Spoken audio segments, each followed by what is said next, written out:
నమస్తే అండి. దయచేసి మన ఛానల్ని ఒక లైక్ చేయండి వీక్షిస్తున్నవారు. అదేవిధంగా సబ్స్క్రైబ్ చేయమని కోరుకుంటున్నాను. మీకు అవకాశం ఉంటే డబుల్ టిప్ చేయండి.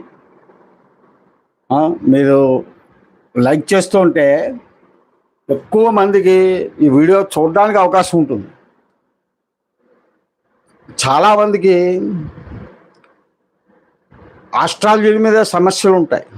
జ్యోతిష్ శాస్త్రంలోనే మీకు డౌట్స్ ఎక్కువగా ఉంటాయి. కానీ మామూలు వీడియోలు లైక్ చేస్తున్నట్టుగా మాలాంటి వాళ్ళు వీడియోలని లైక్ చేయరు. సరికదా వెంటనే చెప్పామంటారు. ఒకవేళ నిజంగానే ఇప్పుడు మీ లైవ్లో ఉన్న వాళ్ళు కొన్ని క్వశ్చన్లు అడిగారు, పోలే కదా అని వాళ్ళకి చెప్దాం అనుకుంటే ఏమంటారంటే, వాళ్ళు మెసేజ్ పెట్టండి నేను చూసి చెప్తాను అని అన్నానంటే, మన్నా నుంచే ఏంటి చూసారా ఎలా ఉంది, ఇంకా 24 hours డే అండ్ నైట్ ఇంకా దాని గురించే మాట్లాడతారు. అంచేతే మీకు దగ్గరలో ఉన్న సిద్ధాంత్ గారిని చూపించుకుంటున్నా.